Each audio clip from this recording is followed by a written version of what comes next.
നാളെ എണീച്ചു നടക്കണമെങ്കിൽ ഞാൻ എന്തെടുത്തു ശക്തി എന്റെ മനസ്സിന് മടപ്പുറയുന്നൊരു ബന്ധം നിങ്ങൾ ബോധ്യമാവും. നാളെ മരണം വേണേ എണീച്ചു നടക്കണ്ടേ? ഒരു നല്ല സഭ എന്തിനെ അനുകൂലാക്കുന്നു? നിങ്ങളെ മദ്യം കഴിച്ചില്ല, പുസ്തകമൊക്കെ വെച്ചിട്ടില്ല. എന്റെ ഭക്തന്മാരോട് നല്ല വാക്കുണ്ട് ഞാൻ പറഞ്ഞിട്ടു. ആരെങ്കിലും വ്യക്തിക്കാൻ ഞാൻ പറഞ്ഞില്ല.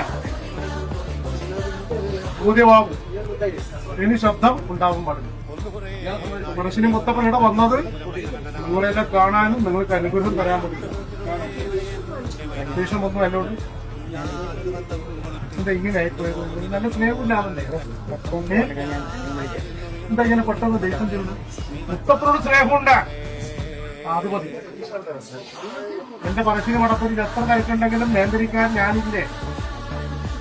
അങ്ങനെ ദേഷ്യം വന്നു കഴിഞ്ഞു. ദേഷ്യം വന്ന ശത്രുക്കളുണ്ട്. നിങ്ങൾ മുമ്പിൽ നിന്നാണ് നിങ്ങളല്ലേ ശത്രുവിനെ എങ്ങനെയാ കാണുന്നത്? സ്നേഹത്തോടെ രണ്ട് കൈകുട്ടിയല്ലേ ശത്രു ഉണ്ടാവും. ദേഷ്യപ്പെട്ട് സംസാരിക്കും. എനിക്ക് നിങ്ങളെ ഇഷ്ടം ഒരേ നിങ്ങൾ വീണ് പോയ കാലത്ത് കൈകുട്ടി ഒന്നും കൂടെ വേദനിപ്പിക്കണമെന്നാണ് ഞാൻ ആഗ്രഹിക്കുന്നത്. എന്റെ കർമ്മം കഴിയാൻ പറഞ്ഞ ബോധ്യം ഉണ്ടാവുക.